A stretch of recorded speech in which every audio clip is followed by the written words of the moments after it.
Numerical quantity होगा, ठीक है। उसके बाद सेकंड पार्ट में आएगा बेसिक फॉर्मूला,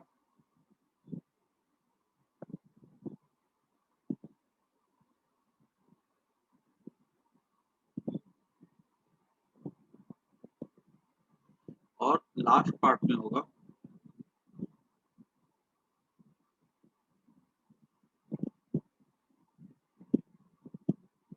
डायमेंशनल फॉर्मूला।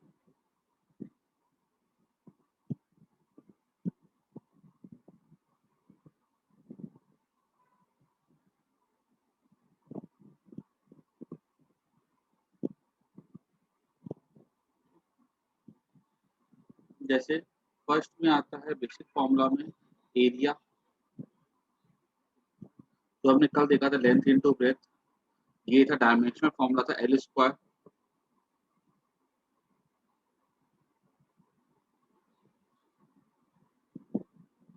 फिर था volume L into B into H. और ये काम करो ना, जब इसको लिखो ना तो अपनी नोटबुक में इसको ना अलग से लिखना, एक 2 पेज लिखना, ठीक है। मैं क्या करूंगा 20 के आसपास पढ़ाऊंगा आज। उसके बाद ना एक नया टॉपिक स्टार्ट करूंगा, बिकॉज इसके क्या डायमेंशन फॉर्मूला लगभग 50 है। सारे के सारे अगर मैं एक साथ पढ़ाऊंगा ना तो वो काफी बोर मारेगा एक्चुअली। तो ना मैं पार्ट वाइज पढ़ाऊंगा। तो क्या करना, कुछ मतलब 2 पेज रखना, जैसे इस एक पेज में रखा तो उसका नेक्स्ट पेज खाली रखना, ठीक है। और फिर जो नया टॉपिक पढ़ाऊंगा वो सेकंड पेज से लिखना, ठीक है। थर्ड एरिया हो गया, वॉल्यूम हो गया, उसके बाद आ जाता है वेलोसिटी। वेलोसिटी हो जाएगा length upon time, that is distance upon time. Distance हो जाता है एल, एल बाई टी कर देंगे तो ये एल टी माइनस 1 हो जाएगा।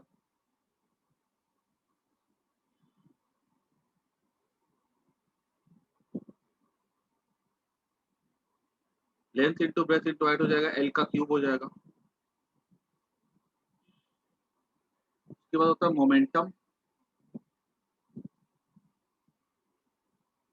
मोमेंटम हो जाएगा मास इंटू वेलोसिटी। फिफ्थ हो जाएगा हमारा फोर्स, या पहले एक्सेलरेशन लिख लेते हैं, वो था वेलोसिटी अपॉन टाइम। वेलोसिटी बोलो या स्पीड बोलो, डायमेंशन में दोनों के फॉर्मूला सेम होते हैं, ठीक है। फिर आ जाता है फोर्स, मास इंटू एक्सेलरेशन। फिर आ जाता है वर्क,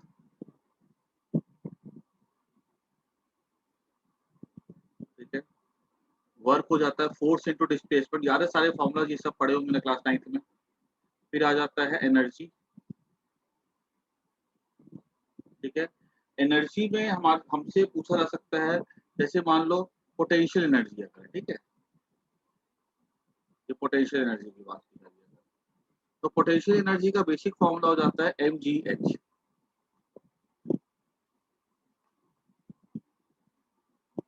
ठीक है। अब यहाँ पे एन क्या होता है मास, जी क्या होता है एक्सेलरेशन ड्यू टू ग्रेविटी, और एच क्या होता है हाइट, ठीक है। तो एक्सेलरेशन कोई भी हो, ठीक है, चाहे ग्रेविटी की वजह से हो चाहे वो आदमी की वजह से हो, सबका रिजल्ट सेम ही होगा, ठीक है। इतने का जरा सा खुद से लिखो तो एक बार पहले, फिर हम लोग डिस्कस करते हैं। पहले सबको एक काम करो और लिखो, और मैं बारी बारी से पूछूंगा, ठीक है। खुद से ट्राई करो, फिर बताना आंसर।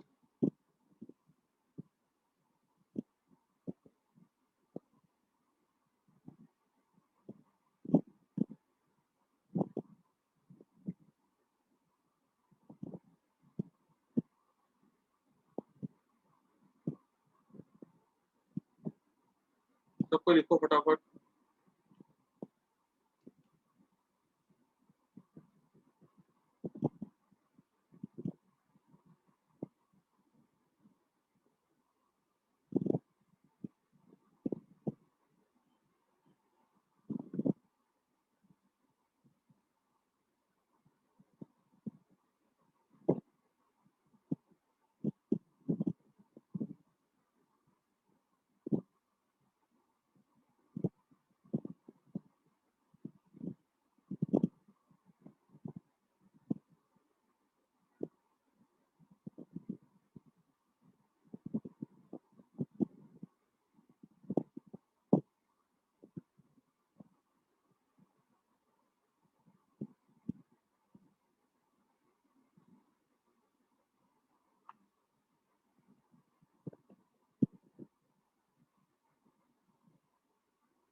तो शिवम बोलो तो मोमेंटम का क्या होगा? MLT minus. MLT minus. ठीक है, उसके बाद कृषि बोलो मेरे को, नेक्स्ट का क्या होगा एक्सेलरेशन का? LT -2। LT minus. अच्छा बताओ, आर्गो बताओ नेक्स्ट का क्या होगा? MLT -2। MLT -2। सीधी सी बात है ना, मास इनटू एक्सेलरेशन है, मास का m है और एक्सेलरेशन का LT-2 होगा, तो ये सब इंटरलिंक है। अच्छा बेटिश्री बोलो, वर्क का क्या होगा?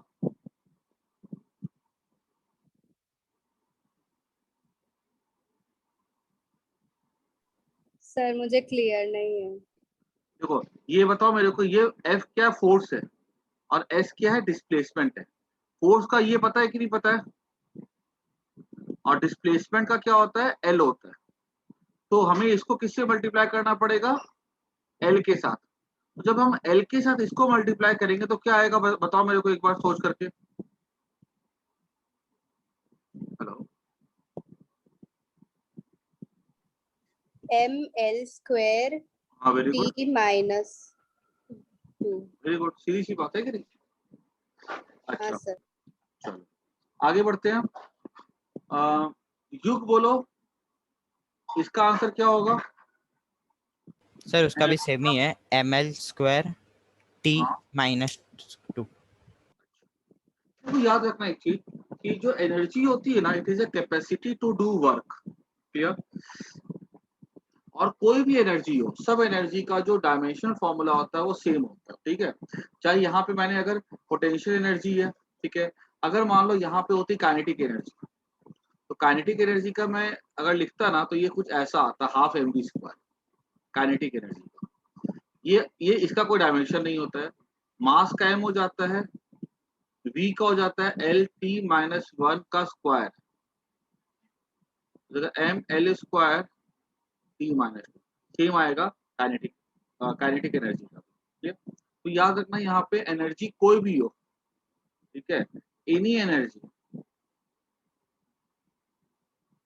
ठीक है, सबका डायमेंशन सेम होगा, चाहे वो पोटेंशियल एनर्जी हो, चाहे काइनेटिक एनर्जी हो, चाहे मैग्नेटिक एनर्जी हो, चाहे इलेक्ट्रोस्टैटिक एनर्जी हो, चाहे न्यूक्लियर एनर्जी हो, एनर्जी कोई भी हो, ठीक है, हर एक का डायमेंशन फॉर्मूला कैसा होगा, सेम होगा। ठीक है, ये बेसिक बात हम लोग को याद रखनी है। आगे बढ़ते हैं, इतना नोट कर दो सब कुछ, और एक लिख लेना यहाँ पे साइड में, यहाँ पे any energy has same dimension formula.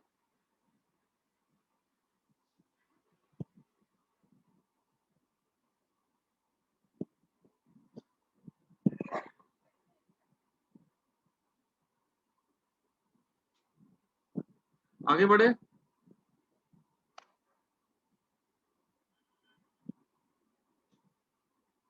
बोलो। हाँ सर। Yes sir. अब आते हैं हम लोग, लास्ट कौन सा नंबर था हमारा, 8 था, 9 से स्टार्ट करते हैं। ठीक है,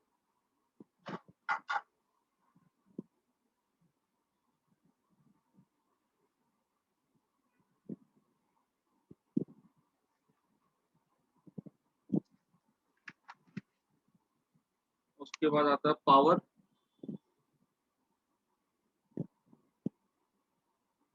डेंसिटी,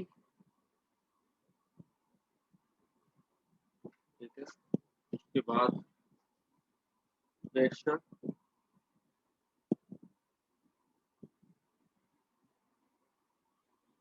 इसके बाद एक सीक्वेंस चालू करेंगे हम लोग। ठीक है, जैसे पावर हो जाता है वर्क अपॉन टाइम,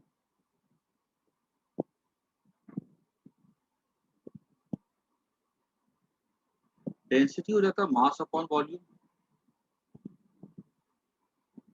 प्रेशर हो जाता है फोर्स अपॉन एरिया। ठीक है, इसका फटाफट सबको लिख लो तो।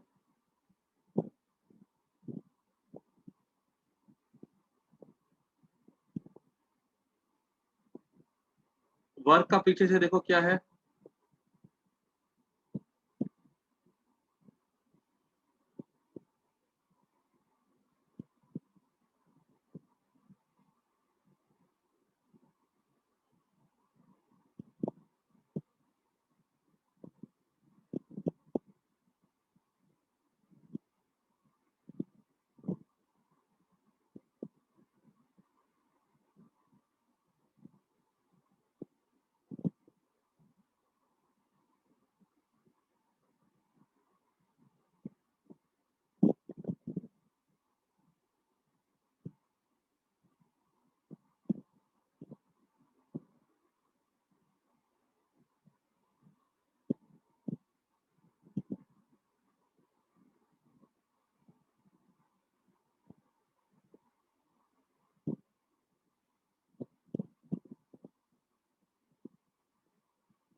हाँ मेरे को बताओ तो अभी रोशन क्या होगा आंसर नेक्स्ट का?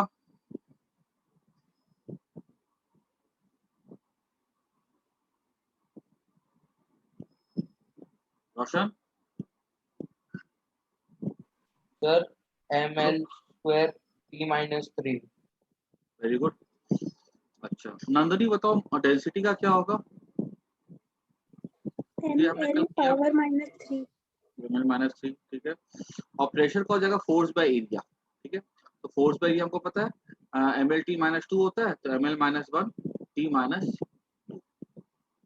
ठीक है। ये हमारा प्रेशर का होगा। अभी ना अब देखो, अब क्या हमारे ये सब जितने भी टर्म्स है ना, ये हमारे क्लास 9th में पढ़े हुए थे। अब कुछ ऐसे टर्म्स आएंगे ना जो हमारे लिए बिल्कुल से नए होंगे, और ये सब डिटेल जो है ना हम लोग आगे जाकर के पढ़ेंगे, मतलब जैसे जैसे चैप्टर्स आएंगे वहां वहां टर्म्स पढ़ेंगे। तो एक टर्म हो जाता है हमारा स्ट्रेस, ये दिमागी स्ट्रेस नहीं है, ठीक है। एक हो जाता है सर प्रेशर में L-2 नहीं आएगा? फोर्स का हो जाएगा mlt-2, और एरिया का हो जाएगा L²। तो 1 - 2 क्या हो जाएगा, -1 हो जाएगा ना, अच्छा सर, हाँ ठीक है। ठीक है ना। अब नए टर्म्स आ रहे हैं कुछ, स्ट्रेस, स्ट्रेन,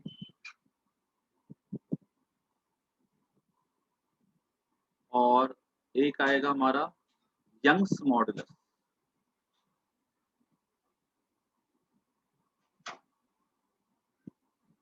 ठीक है। देखो स्ट्रेस का मतलब क्या होता है, जैसे कि मान लो हमने कोई चीज को ऐसे करके दबाया, तो फोर्स पे एरिया को हम लोग क्या बोलते हैं, प्रेशर। मान लो कोई वायर ऐसे हम लोग खींचते हैं,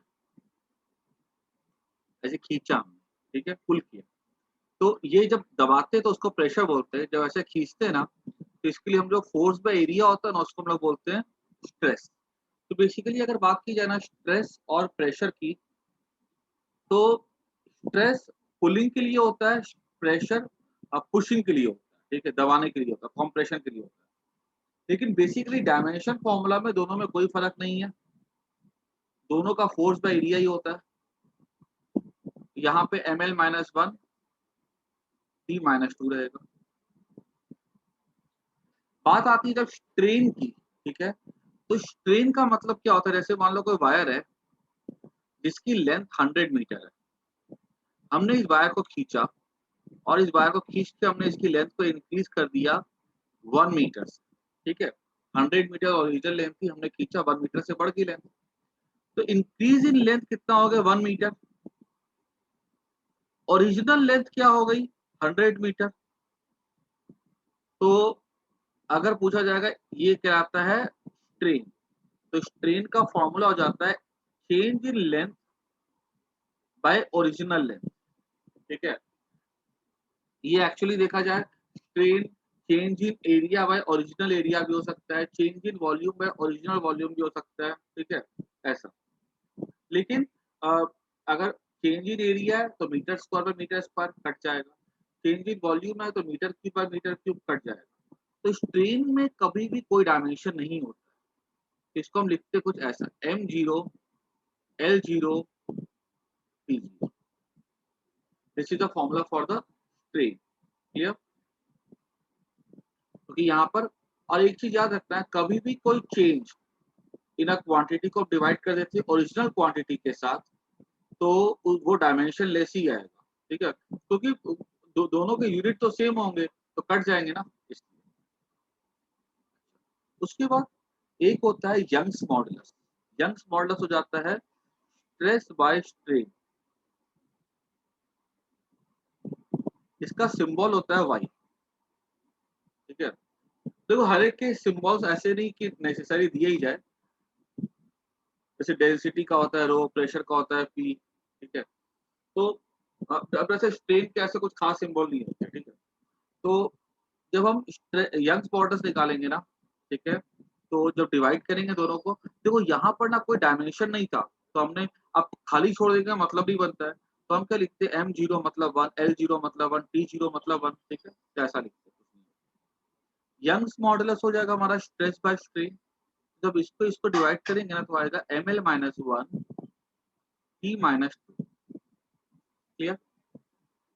अभी ना नोटबुक में साइड में लिख लेना, डिटेल्स हम आगे जाके पढ़ेंगे कि मॉडुलस जो होते हैं ना, एक होता है यंग्स मॉडुलस, एक होता है शियर मॉडुलस, एक होता है बल्क मॉडुलस। ठीक है, नाम में कुछ रखा नहीं है, नाम आगे जाके देख लेंगे। कहीं पर भी अगर वर्ड मॉडुलस दिखे, या कहीं पर भी अगर हमको वर्ड मॉडुलस दिखे, तो उसका डायमेंशन फॉर्मूला हमेशा क्या रहेगा, ml माइनस 1 t माइनस। ठीक है, तो नोट कर लेना, any modulus has dimension formula ml minus 1 t minus.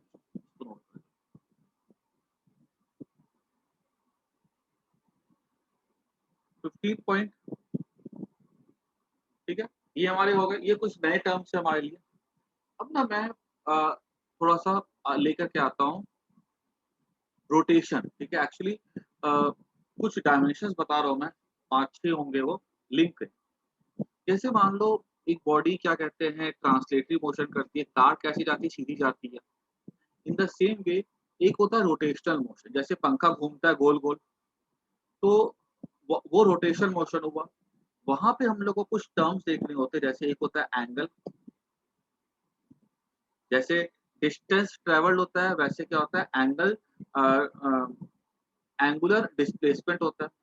तो एंगुलर डिस्प्लेसमेंट कुछ नहीं होता है, सिंपल एंगल होगी। उसके बाद एक आता है एंगुलर वेलोसिटी। है ना, 14 तक की नोट कर जो एक बार, उसके बाद आगे बढ़ते हैं। सब नोटबुक में लिखा होना चाहिए। ठीक है, बिकॉज में उसके बाद फिर हम लोग आगे बढ़ते हैं। इसको फटाफट नोट कर लो पहले एक बार।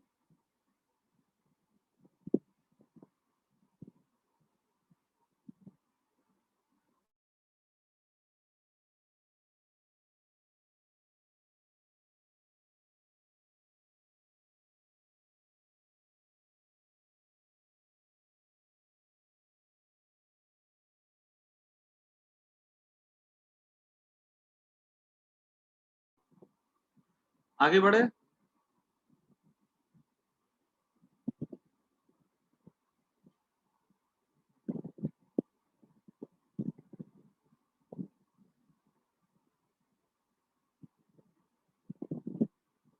आगे बढ़ते हैं। ठीक है, हम लोग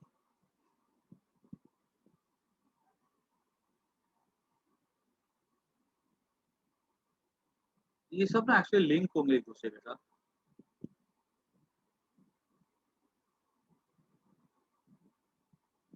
ये मैं ना यहाँ से हटा करके इसको आगे लिख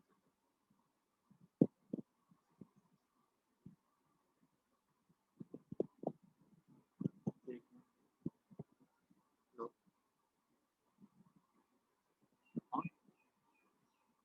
हेलो,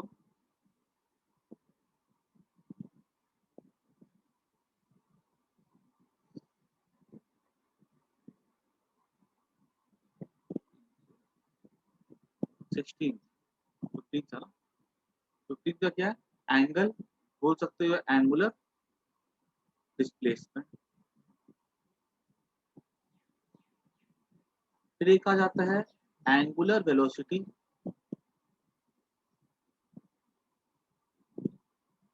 एंगल और एंगुलर डिस्प्लेसमेंट लिख दूंगा। फिर आ जाता है एंगुलर एक्सेलरेशन,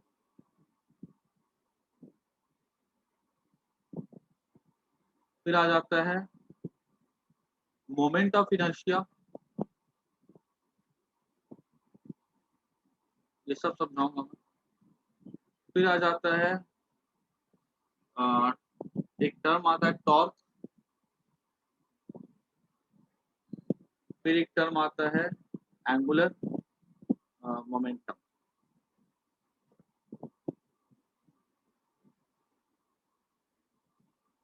ये सब टर्म्स जो है ना आपको रोटेशन चैप्टर में जाके पढ़ना है। फिलहाल अगर अभी देखा जाए तो एंगुलर डिस्प्लेसमेंट क्या होता है कि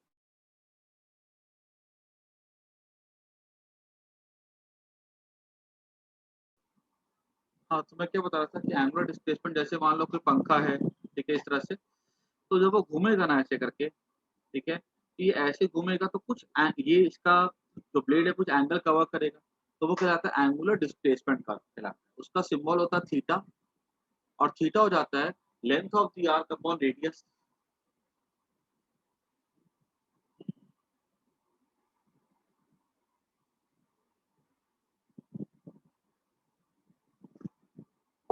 थीटा हो जाता है length of the arc upon radius.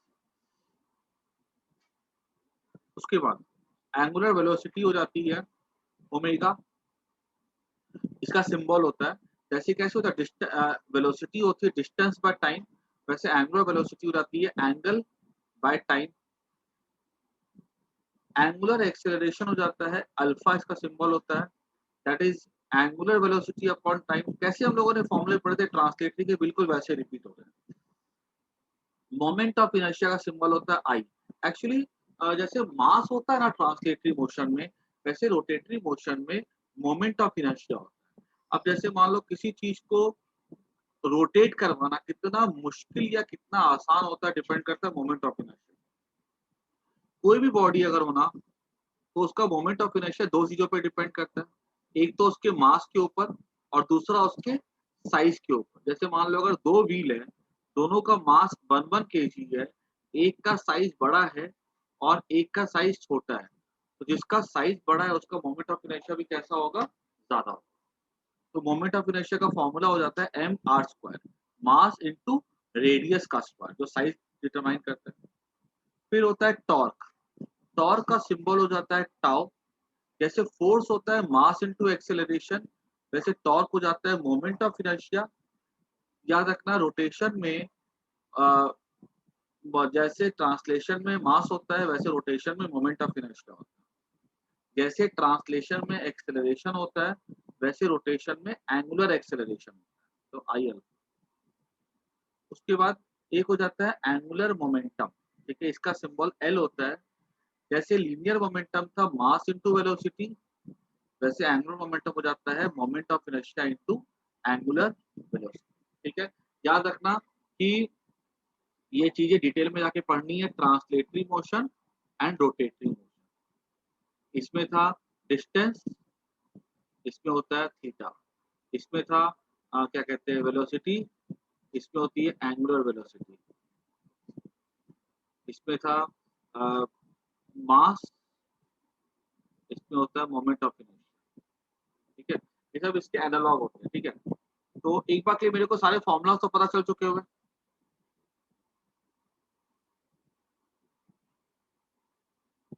एक काम करो, फटाफट बताओ तो मेरे को आ, नंदनी बताओ कि इसका एंगुलर डिस्प्लेसमेंट का डायमेंशन फॉर्मूला क्या होगा।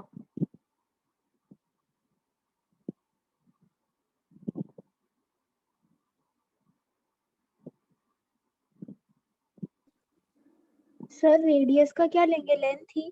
रेडियस का लेंथ होगा एल होगा।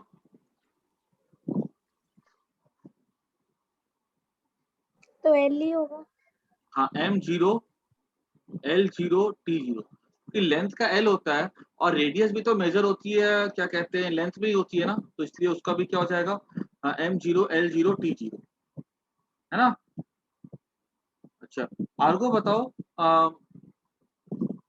इसका क्या होगा। LT माइनस m0 खाली इसको t से डिवाइड कर देंगे तो l0 t माइनस, है ना, क्योंकि देखो थीटा बाय t है ना, ये खाली t माइनस। अच्छा, शिवम बताओ इसका एंगुलर एक्सीलरेशन का क्या होगा। m0 l0 t minus 2। Very good. वेटेश्वी बोलो इसका क्या होगा, आई का।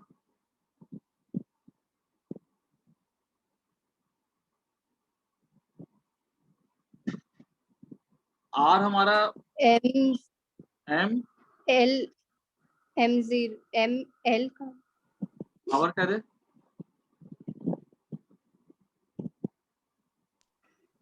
सर नहीं पता। देखो आर का पावर यहाँ पे क्या है 2। 2, तो एम एल स्क्वायर हो जाएगा ना, टाइम तो है ही नहीं, हाँ सर, हाँ ठीक है ना। T0 अच्छा, उसके बाद रोशन बोलो इसका क्या होगा।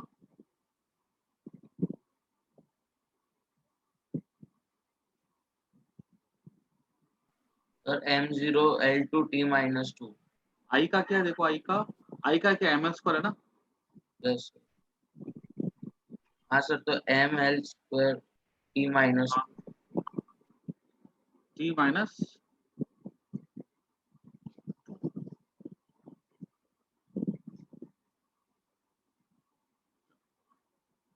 उसके बाद एक मिनट,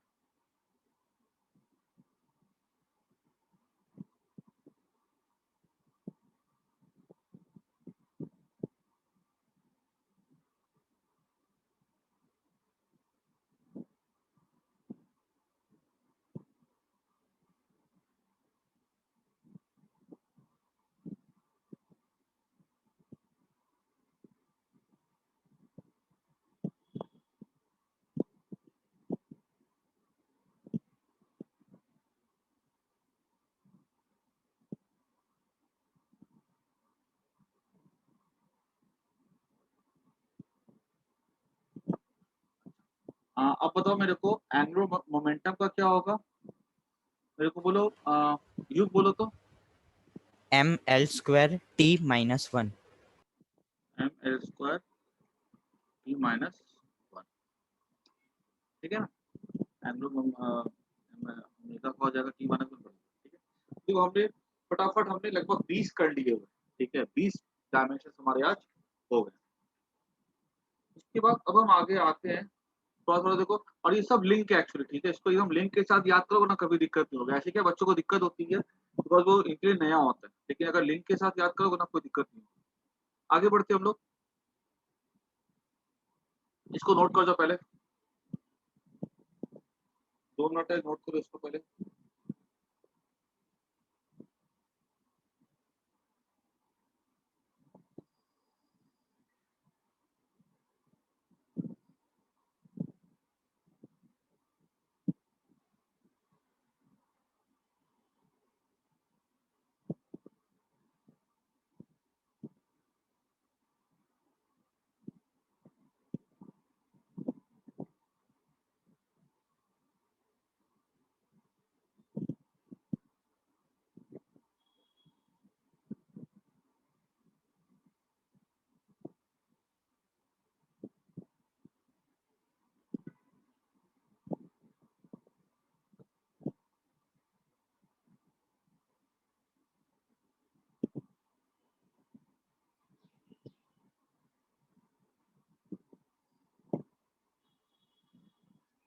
आगे बढ़ते हम लोग,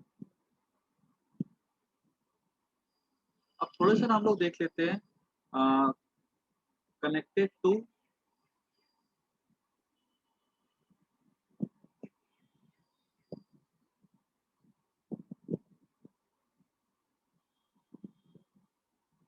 हीट चैप्टर, ठीक है। हीट चैप्टर जब आएगा ना, कुछ कुछ इस पे हम लोगों ने क्लास 10th में पढ़ के भी रखा है। तो हीट में आता है, पहला हीट क्या होता है, फिर आता है स्पेसिफिक हीट कैपेसिटी,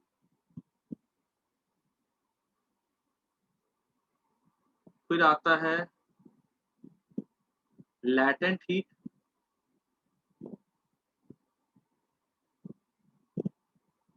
फिर आता है थर्मल कंडक्टिविटी,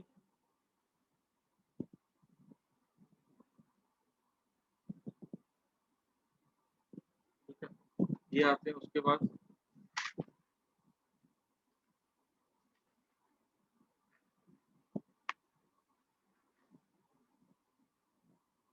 एक आता है गैस कांस्टेंट,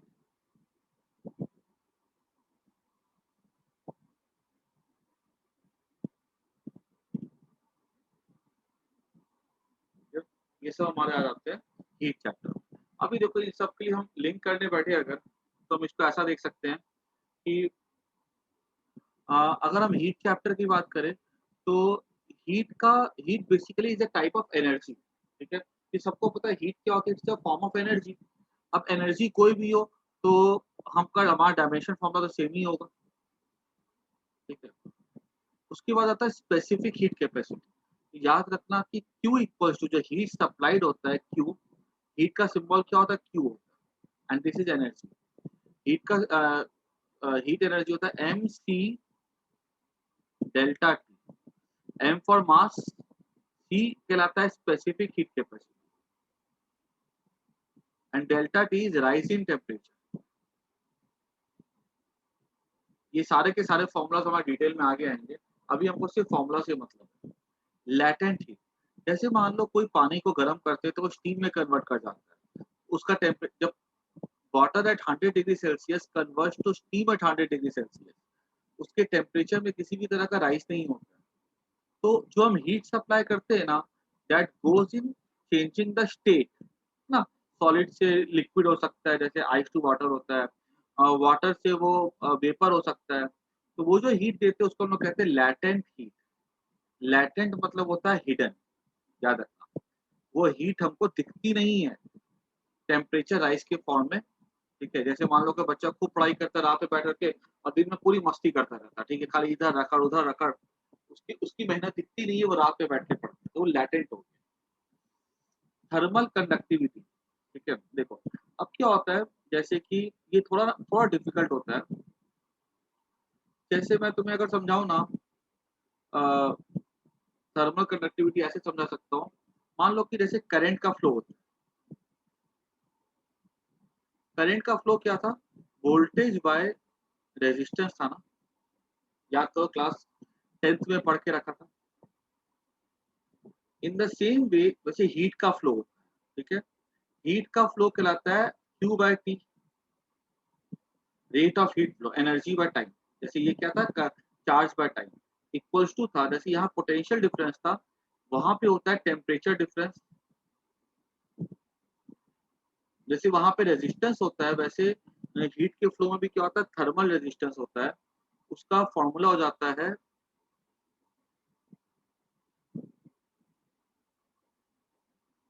ऐसा, हम लिख देते हैं यहाँ पे। इसमें ना कुछ ज्यादा अभी डिटेल में देखने की जरूरत नहीं है। R equal to V by I होता है, ठीक है। तो वैसे thermal conductivity I equal to V by R, I के बदले जैसे हीट के फ्लो में क्यू बाई टी हो जाएगा, पोटेंशियल डिफरेंस हो जाएगा टेम्परेचर डिफरेंस बाय रेजिस्टेंस हो जाता है L by A row L bye, ठीक है। ये कहलाता है थर्मल रेजिस्टिविटी। जैसे कैसे था, रेजिस्टेंस में था ना, R equal to rho L by, ये था थर्मल रेजिस्टिविटी, ठीक है। उसी को नीचे कर दिया अगर हम लोग तो कंडक्टिविटी बदल जाएगा, ठीक है। और उससे हम लोग क्या कर सकते हैं, के को निकाल सकते हैं।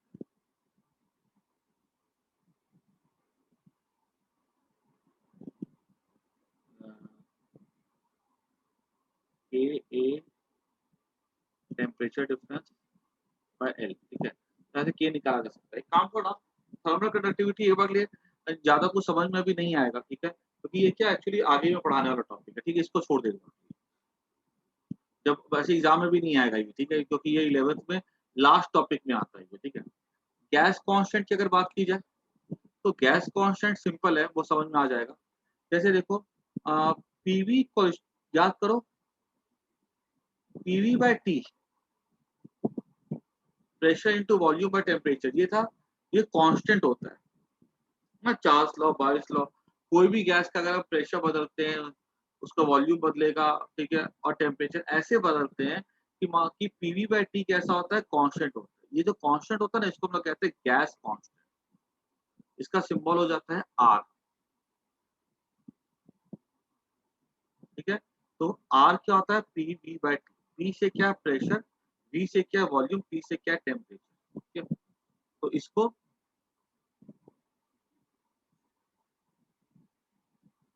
अगर करना भी होगा ना हम लोग को थर्मल कंडक्टिविटी लास्ट में करेंगे, पहले इजी सी चीजें समझ लें। तो हीट एनर्जी होता है, ये जगह M L square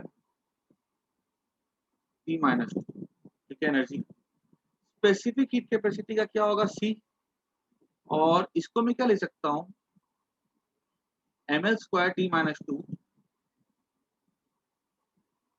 by M को नीचे भेज दो, डेल्टा टी को नीचे भेज दो, डेल्टा टी हो जाएगा हमारा थीटा। टेम्परेचर चेंज बोलो या टेम्परेचर बोलो सेम होता है डायमेंशन में। ये एम माइनस एम जीरो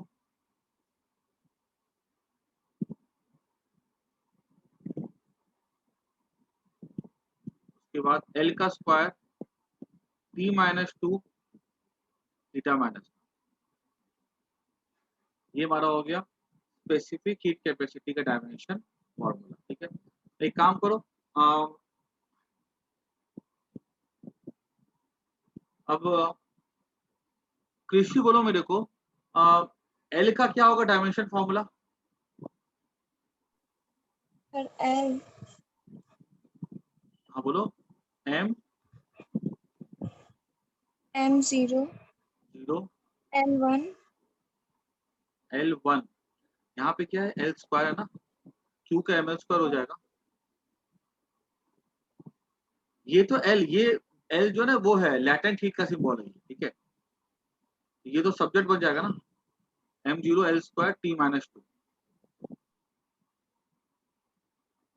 आई सबको बात समझ में, यस ठीक है ना।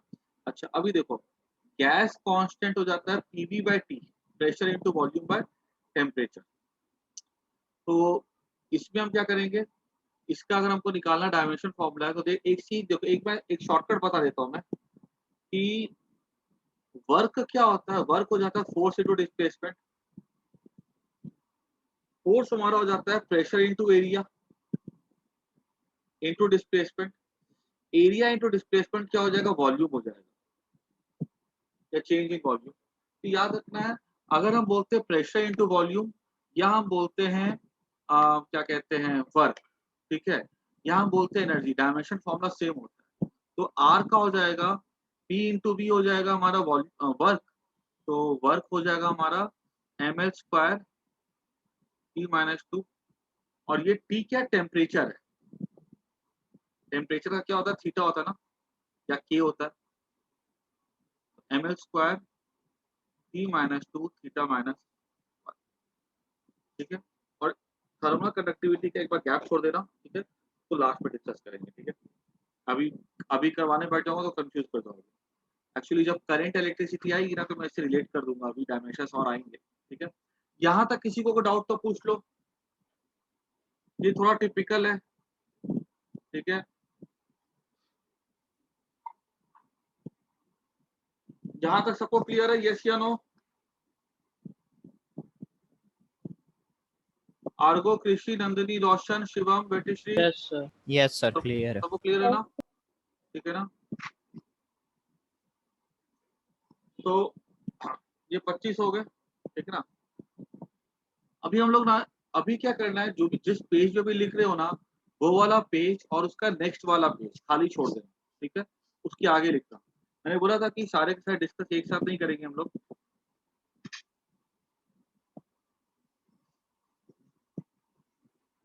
अब ना हम इसमें से एक टॉपिक पढ़ने जा रहे हैं, दैट टॉपिक इज, एक पे छोड़ के लिखना, प्रिंसिपल ऑफ होमोजेनिटी।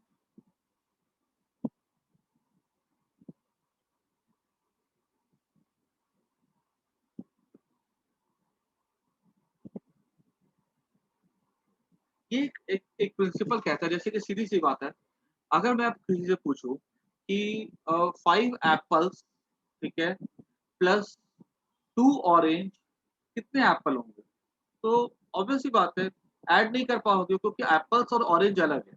अगर एग्जाम में ऐसे क्वेश्चन आ जाए कि 2 kilometre per hour plus 6 kilometre, कितना होगा, ये पता है कि 2 + 6 8 होता है, लेकिन फिर भी इनको ऐड नहीं कर सकते हैं, क्यों, क्योंकि 1 किलोमीटर है, 1 किलोमीटर पर आवर है, एक स्पीड है, एक डिस्टेंस है, उसको ऐड नहीं कर सकते। तो हम जिन चीजों को याद रखना, एक प्रिंसिपल है, प्रिंसिपल ऑफ होमोजेनिटी, वो कहती है कि हम सिर्फ उन्हीं चीजों को ऐड कर सकते हैं जिनके डायमेंशंस सेम होते हैं, ठीक है।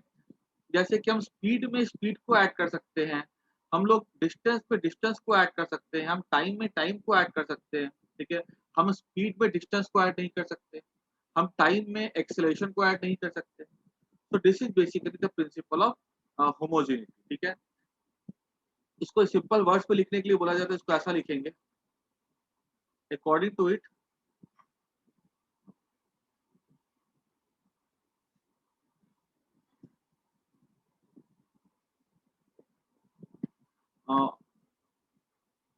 only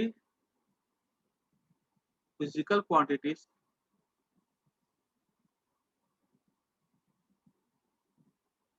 with similar nature can be added, subtracted और equated, ठीक है। अब इसका ये एक स्टेटमेंट हो गया। दूसरा, हम इसका दूसरे तरीके से भी एक्सप्रेस कर सकते हैं, ठीक है। इन एन दूसरे से कैसे कर सकते हैं, ऑल द टर्म्स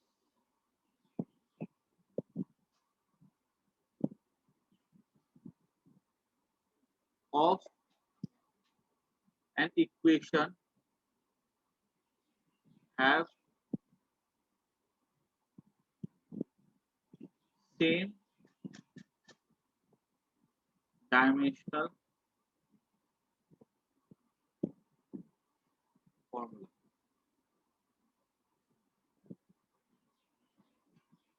ये थोड़ा सा थ्योरेटिकल हो गया समझने के लिए, और ये थोड़ा सा हमारे सम सॉल्व करने में हम लोग को हेल्प करता है, जो सेकंड है।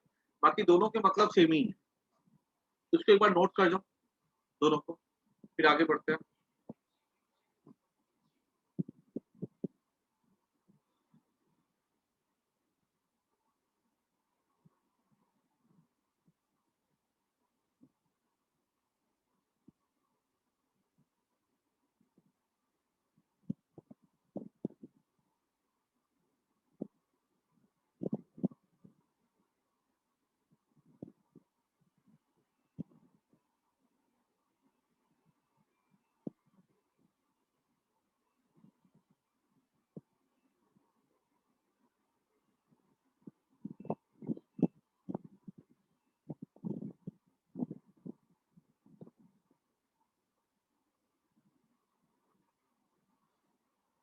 देखो अब यहाँ पे ये हो गया लिखा हुआ, नोट किया हुआ।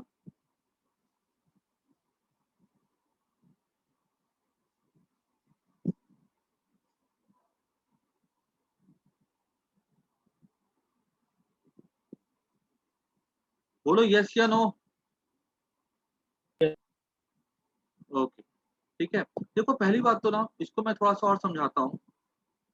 पहली बात तो तुम लोग को टर्म्स के मतलब समझ में आने चाहिए। जैसे कि मान लो अगर एक टर्म है s इक्वल टू, जो मेरा जो सेकेंड स्टेटमेंट था ना, ठीक है, that is more important for solving numericals, s equal to ut plus half at square.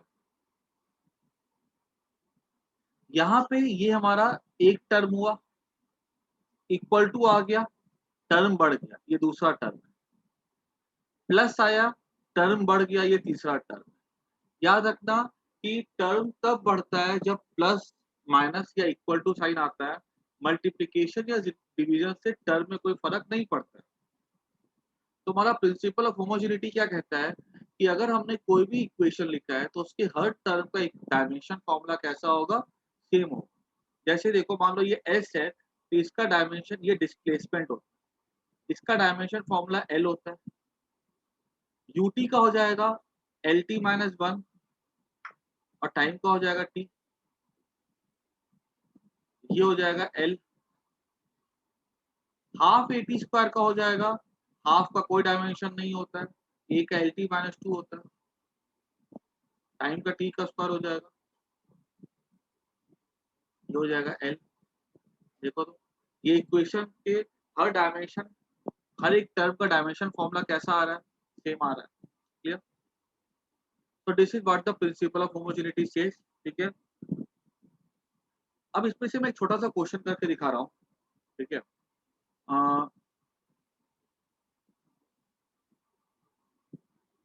फिर मैं दूंगा करने के लिए, वो करना सॉल्व। जैसे बोला गया कि F equals to F for force A x square, F is force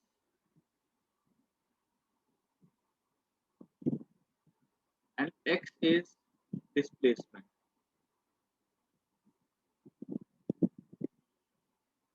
Find dimension formula of A। तो कैसे करेंगे, देखो F क्या है, फोर्स, F का डायमेंशन हो जाएगा MLT minus two equals to A, x का हो जाएगा L का स्क्वायर,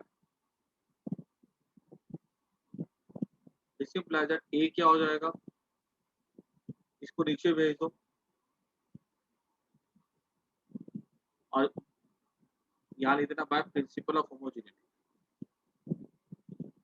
डायमेंशन अगर इक्वल है, डायमेंशन फॉर्मूला सेम होना चाहिए, हमको A का डायमेंशन निकालना है, तो डायमेंशन फॉर्मूला, तो A हो जाएगा M L minus one E minus, ये हमारा हो गया A का डायमेंशनल फॉर्मूला। इसको नोट कर जाओ और खुद से ये वाला क्वेश्चन सॉल्व कर दो।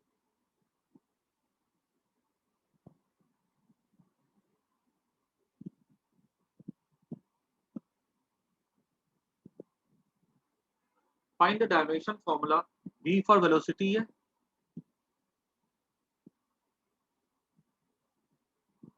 T फॉर टाइम है, find dimension formula of A and B। फटाफट ट्राई करो इसको।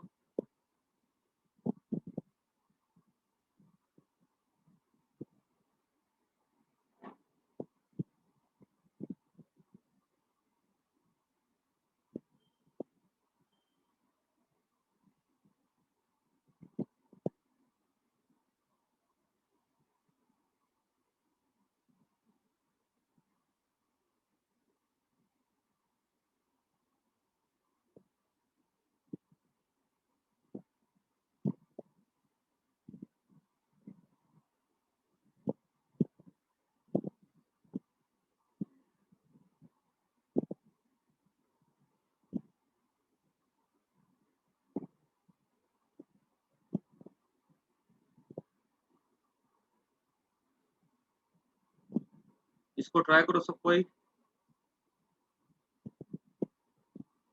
क्वेश्चन नंबर 2 को।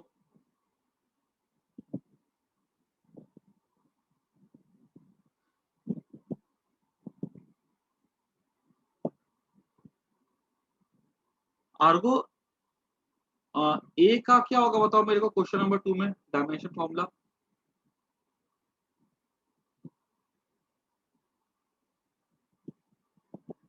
LT minus 2। Very good.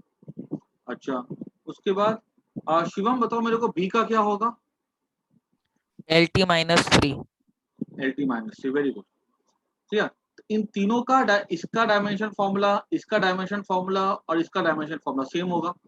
कौन से प्रिंसिपल से? प्रिंसिपल ऑफ होमोजेनिटी से। तो हम क्या लिख सकते हैं? ए टी का हो जाएगा LT माइनस 1, ए का हो जाएगा LT minus 2। In the same way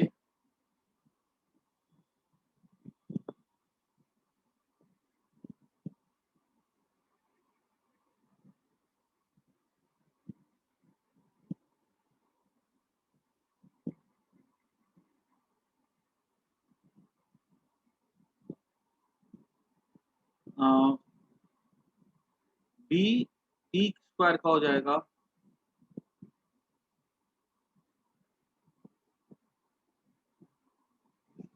LT minus 1, तो बी का हो जाएगा LT माइनस 3। एक छोटी सी प्रैक्टिस और कर लेते हैं, ठीक है, उसके बाद फिर क्लास वाइंड अप कर देंगे।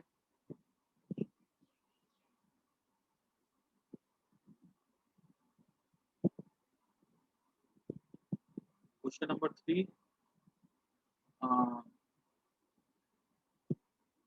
f equals to a root x plus p b। ठीक है, यहाँ पे f क्या है? फोर्स, x क्या है? डिस्प्लेसमेंट,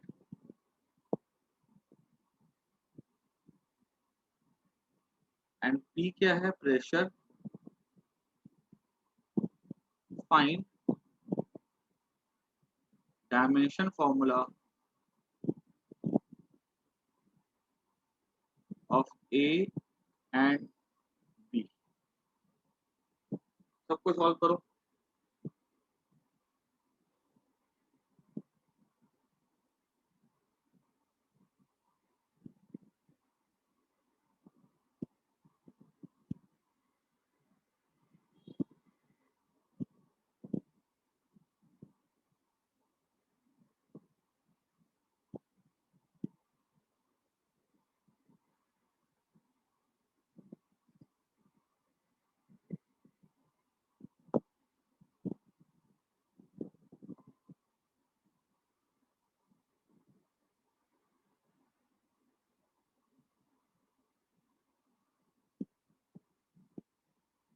आ गए भाई?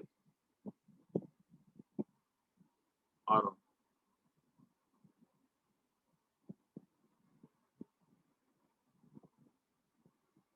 ठीक है, मेरे को बोलो, युग बोलो तो ए का आंसर क्या होगा? MLT minus 3.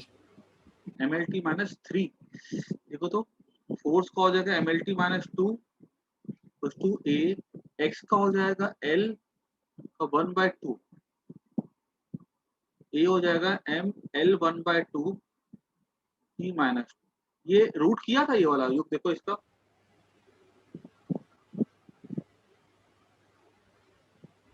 नहीं सर। यहाँ पे रूट है ना, तो रूट का मतलब 1/2 हो जाएगा। ठीक है, अच्छा कृषि बोलो मेरे को इसका क्या होगा? बी का।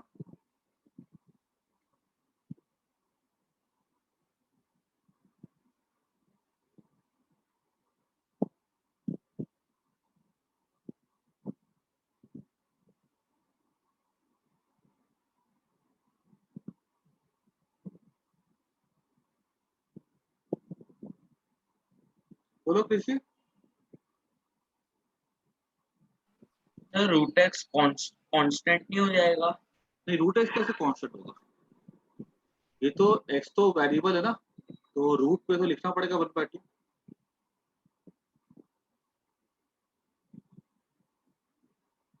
है ना। ए कांस्टेंट होगा ऐसा। हाँ कृषि बोलो मेरे को इसका बी का डायमेंशन फॉर्मूला क्या होगा? आगे कृषि। सर हाँ पता बोलो। नहीं। फोर्स का क्या लिखेंगे, m0 L स्क्वायर T0, ठीक है, चेक कर लेते हैं एक बार, सही है, परफेक्ट, वेरी गुड। देख लो फोर्स का हो जाएगा ml T माइनस 2 और प्रेशर का हो जाएगा ml minus 1 T minus 2। Pressure का फोर्स बाय एरिया होता है ना, एल स्क्वायर ऊपर के minus into B.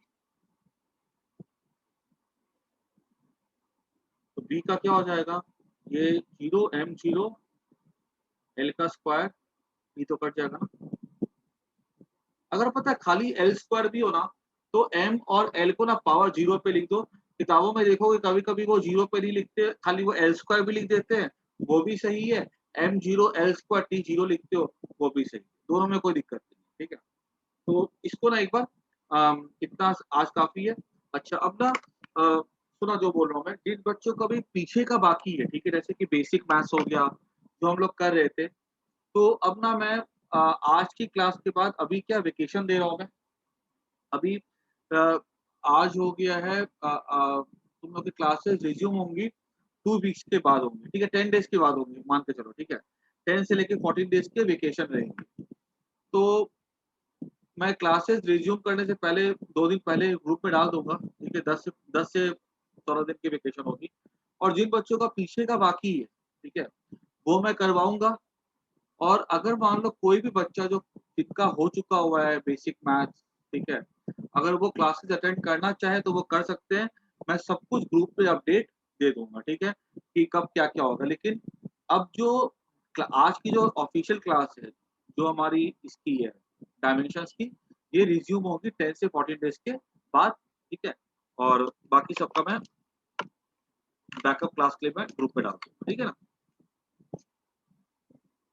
Okay, sir. Okay चलो bye, take care. Bye sir. Bye sir.